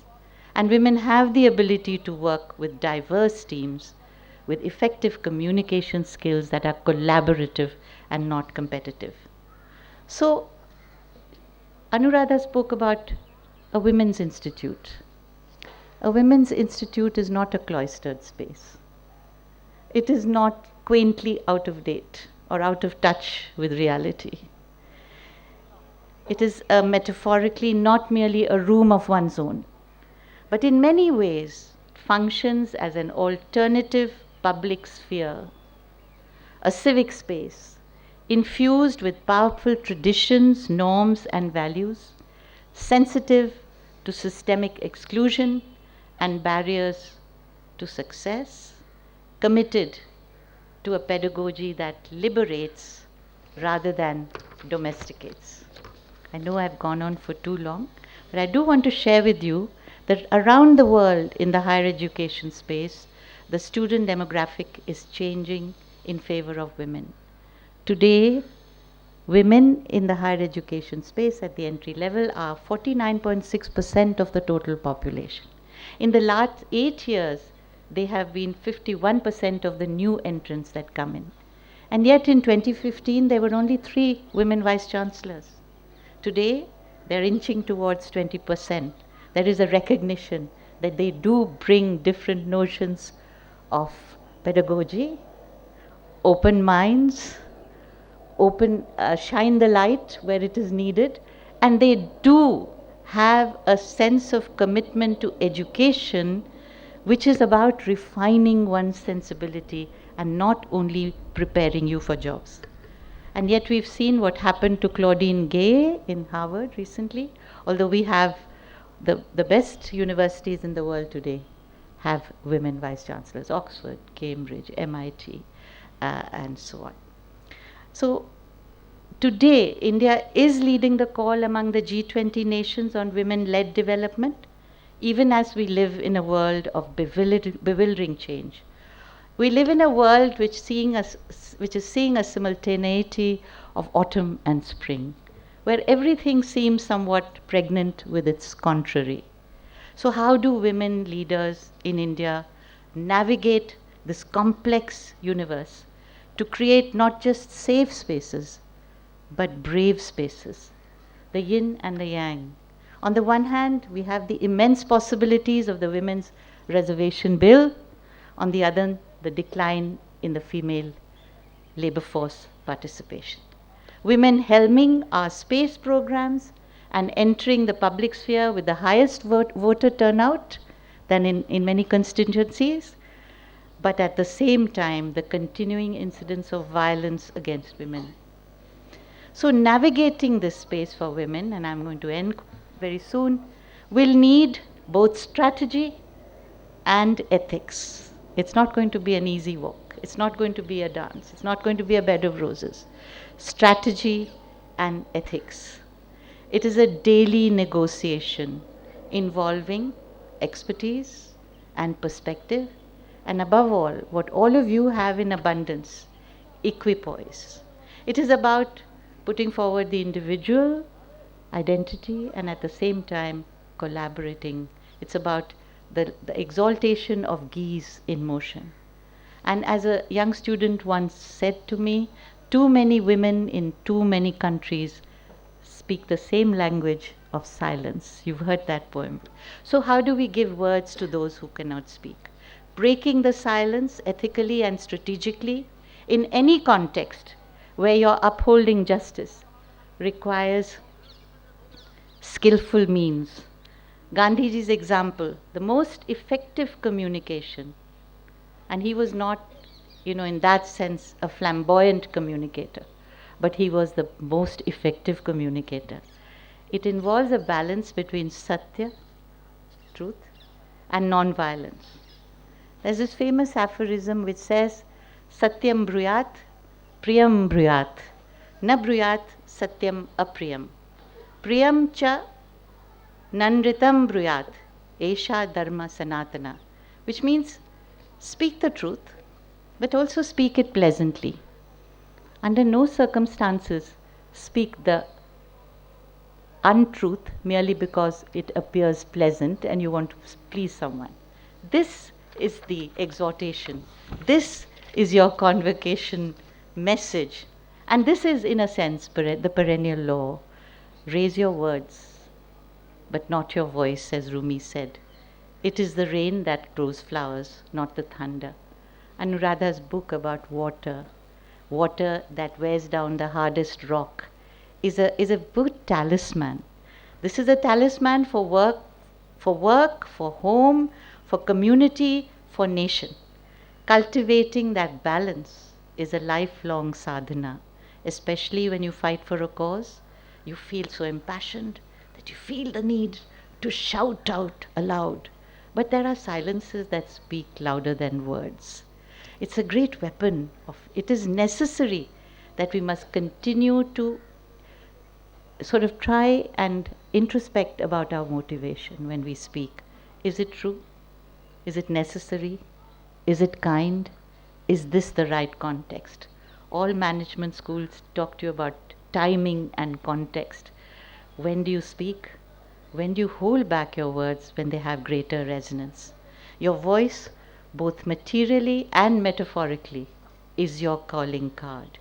The power of voice, speech, is immeasurable, as is the understanding that the best music is created in the silence between notes. So today's celebration, your symbolic stepping out, is also the beginning of your give back time. The Vedica legacy marks you out as potentially powerful advocates for the needs of women worldwide. And as you continue to speak in a different voice and offer the world alternative paradigms and metaphors of success and leadership, may you give voice to those who cannot speak. Too many women in too many countries. Unscramble the link between women, power, and peace. Also see that violence is spiritual resourcelessness and peace is power. And the future in our conceptual age belongs to you, belongs to a very different mind, to creators, to empathizers, to pattern recognizers, and to meaning makers. Learn to navigate dilemmas. Act your way into new ways of thinking. Think about walls differently. When you erect a wall, think about what you're walling in, but equally about what you're walling out. Turn your walls flat. Think bridges. Ask the right questions. I know that Maya Angelou is an extremely hot favorite at Vedica, along with that particular song of Let Us Dance. It is beautiful. And so I'll end very quickly with a few lines from Maya Angelou. Now you understand just why my head's not bowed. I don't shout or jump about or have to talk real loud. When you see me passing, when we see you passing, it ought to make us all proud. I say, it's in the click of my heels, the bend of my hair, the palm of my hand, the need of my care. 'Cause I'm a woman, phenomenal woman, that's me. And so follow her example. Don't fall for fashion, always be in style. And remember, always remember, for those who wish to sing will always find a song. You will always find your song. Thank you once again. Congratulations.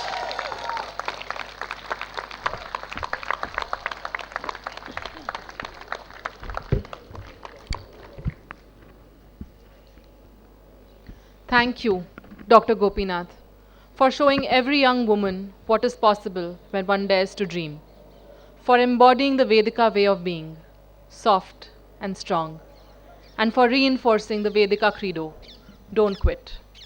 We are extremely grateful that you could join us today. On behalf of Vedica, please accept a token of our appreciation.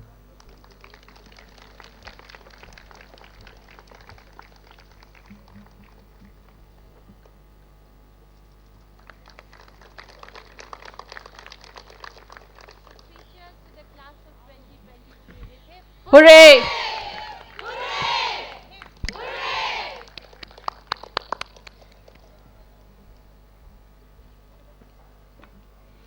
Innate to the ethos of Vedica is abundant gratitude. This ceremony would be incomplete without expressing our appreciation for everyone who makes Vedica, its mission, and days like today possible. On behalf of the Vedica family, I would like to invite Dr. Pramath Raj Sinha, Vedica co-founder, friend, mentor, and goodwill ambassador, to deliver the vote of thanks.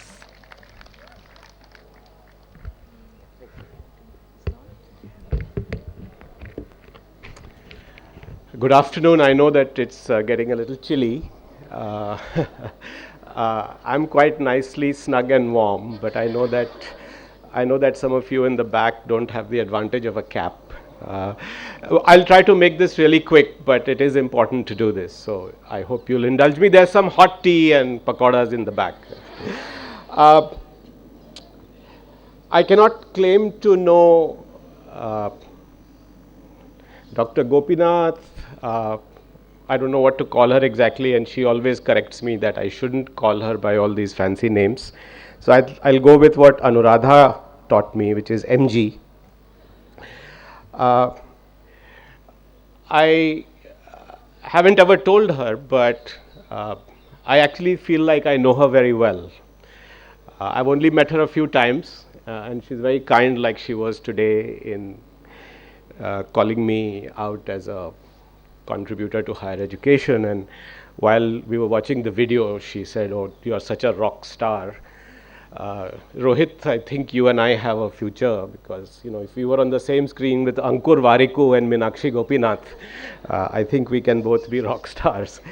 But what is uncanny is that some of you who know about these speeches that I do these thank you speeches, is that I always base it on something that the chief guest or the chief guest embodies every year, and I usually end it with a prayer or a poem that matches.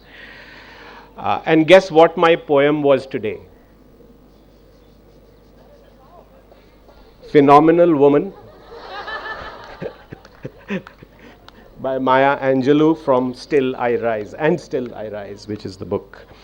And the reason I chose it is because when I said that she doesn't know how well I know her, is that I'm a stalker.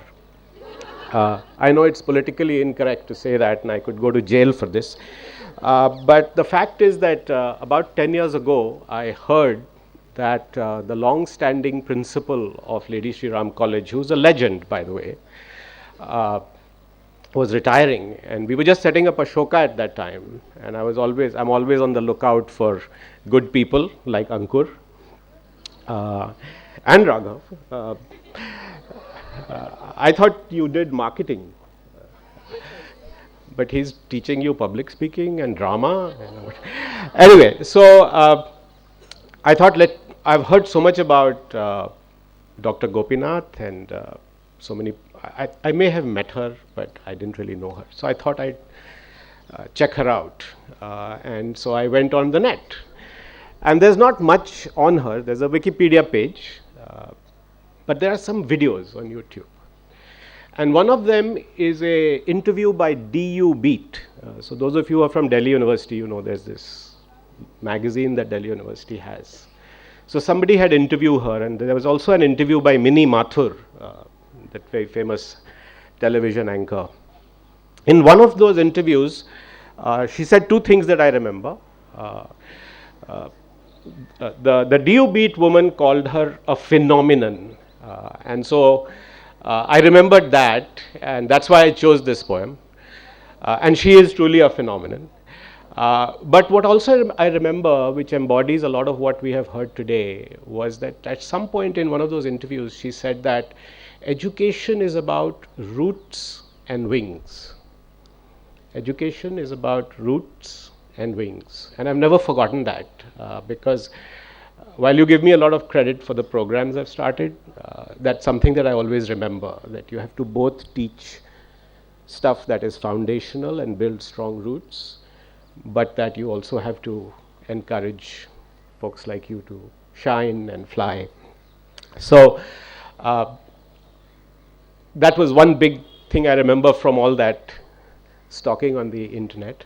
But there's one last thing I'll say about her, and I won't dwell on this more, is that There's an amazing speech, her farewell speech at Lady Shri Ram College. If you haven't heard it, you have to hear it. It's probably one of the best speeches in the world, at least by my book. Interestingly, that speech is entirely in Hindi. From a Mallu woman. She calls herself a Mallu woman in the speech, so I'm not trying to deprecate her. It's full of course, beautiful Hindi, which is her handwritten page which she reads from. And it has shairi, it has poetry, quotations, and most interestingly, it has a very romantic Bollywood song through which she remembers LSR or her relationship with LSR. I think it's one of your favorites also, Anuradha. You may have heard the speech, but I don't know if you remember how she relates what we all think of a very romantic song as her relationship with LSR. So I think you couldn't have had a better speaker and a better role model as your convocation chief guest today. It was certainly a treat to have you here for me personally and to hear you speak. The last thing I'll say, and I will make this the last thing, is that you said in that speech that LSR was like a family to you. And I hope that this is also a smaller family, but a family to you. So ladies and gentlemen, thank you so much, MG, and let's give her a big hand. I don't think there is a head of an institution in the world who has headed an institution for 26 years. We kind of say it in passing, but do you know anybody who's headed an institution for 26 years? I don't. There may be a few, but that's the example that kind of proves the rule. Of course, she was involved with LSR as an undergrad, so if you count her years at LSR, it'll be 30 plus, I'm sure. I haven't asked her this, but somebody to head an institution for 26 years is absolutely an amazing achievement. Thank you so much for being here.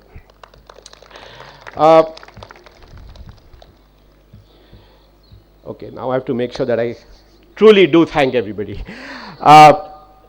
We have two very distinguished members of our governing council here, Sarpanch Chhavi Rajawat, who's somewhere in the audience, I don't see you. There you are, thank you for being here. And Reena Mittal, Dr. Mittal, who's here with us on stage.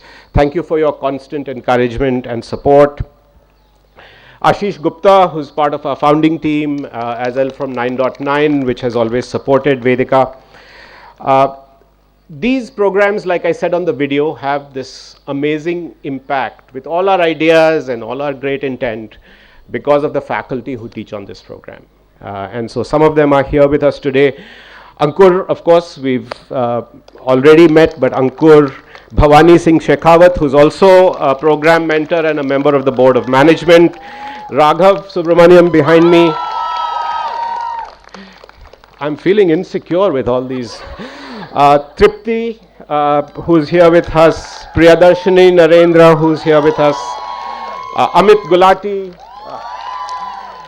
And I think Francis, I saw somewhere, Rebello in the back. Dr. Pranab Sen was here, and yes, he's here somewhere too. Thank you all for what you do, and you are obviously so good at what you do. You could do this anywhere in the world, but you choose to do it here. Thank you so much for choosing Vedica over your other priorities. We have several of our mentors here. I think Sanjay Mohanty is here. Hi Sanjay, thank you for all your support to Vedica. Lopamudra Banerjee, a shadow mentor. Ratna Vishwanathan, she's here. And Preeti Reddy, who's a former shadow mentor and also a faculty member. Thank you so much for being here. Some program mentors who are here, Nitin Dave, and others, Shilpa Sharma, who's on our board of management. Thank you for being here, and thank you for all you all do to make this truly a village, as Anuradha said. I'd like to thank all of you who are here to recruit and from the industry and to validate what we do at Vedica. I'd like to have quickly the entire Vedica team up here. So I'll quickly call out Aanchal, Ananya, Aditya, Bhupinder, Deepa, Inara, Mamta, Moksha, Nandini, Nidhi, Nivedita, Om Prakash, Pradeep, Pratibha, Prerna, Rahul, Satya, Srijan, Sucharita, Sunita, Ujjwal.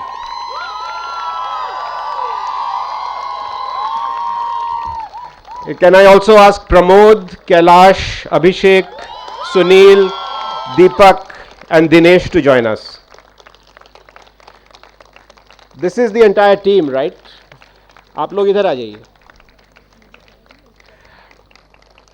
I don't do anything on this team. They do all the work. But hold on a minute. I think we are missing somebody. Who are we missing? Can we call Anuradha Das Mathur to join the team as well in the middle? Let's give them a big hand.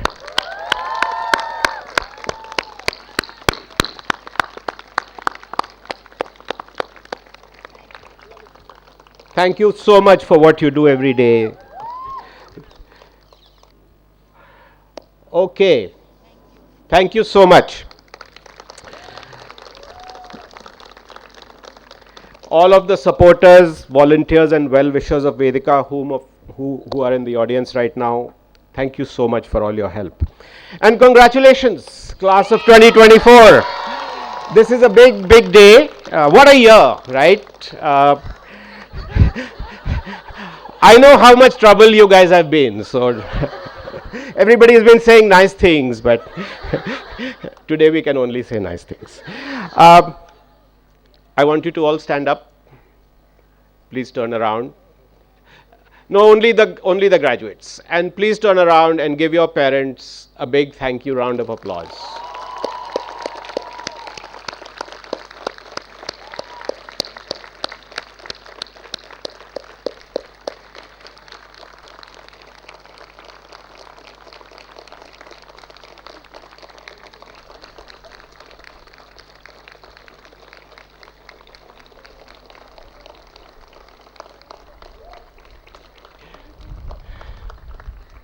Thank you. If you, each one of you, and your parents and families had not taken a leap of faith to give 18 precious months of your life to us, this landmark graduation and the fact that we are now looking at 10 years would not have been possible.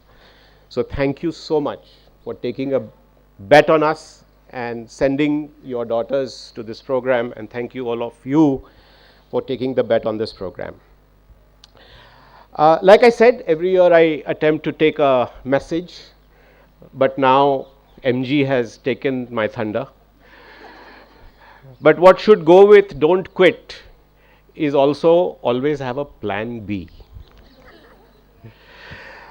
So I have a plan B, and I have a prayer for you that really builds on the theme of light that came up in a lot of the conversations today. This is a Scottish prayer which I would like to read for you. Listen carefully to its beautiful words, and then it'll be all warm from here. May the blessing of light be on you, light without and light within. May the blessed sunlight, not too much today, may the blessed sunlight shine on you like a great peat fire, so that stranger and friend may come and warm herself at it. May the blessed sunshine shine on you like a great peat fire, so that stranger and friend may come and warm herself at it. And may light shine out of the two eyes of you like a candle set in the window of a house. Like a candle set in the window of a house, bidding the wanderer come in out of the storm. And may the blessing of the rain the rain and the water has been a theme today. May the blessing of the rain be on you. May it beat upon your spirit and wash it fair and clean, and leave there a shining pool where the blue of heaven shines, and sometimes a star. And may the blessing of the earth be on you, soft under your feet as you pass along the roads, soft under you as you lie out on it, tired, but don't quit, tired at the end of the day. May it rest easy over you when at last you lie out under it. And now, may the God bless you and bless you kindly. Thank you.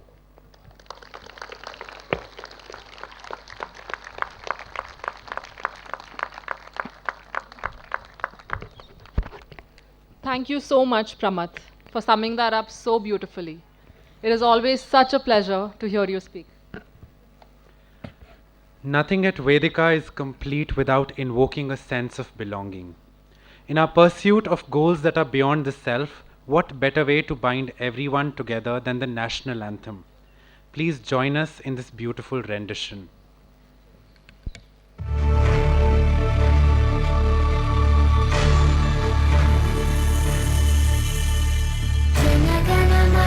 Vinayak जय भारत भाग्य विधाता पंजाब सिंध गुजरात मराठा द्राविड उत्कल बंगा विंध्य हिमाचल यमुना गंगा उच्छल जलधि तरंगा तब शुभ नामे जागे तब शुभ आशीष मांगे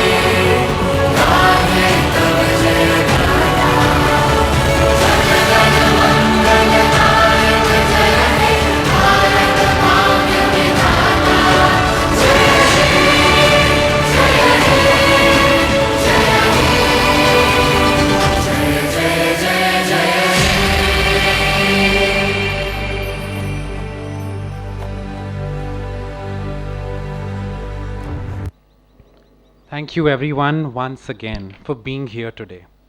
I request you to remain in your seats as the ceremonial procession moves towards the lawn. As a token of abundant hope, I request everyone in the audience to light a diya and bless our scholars on your way out. One last request to our scholars.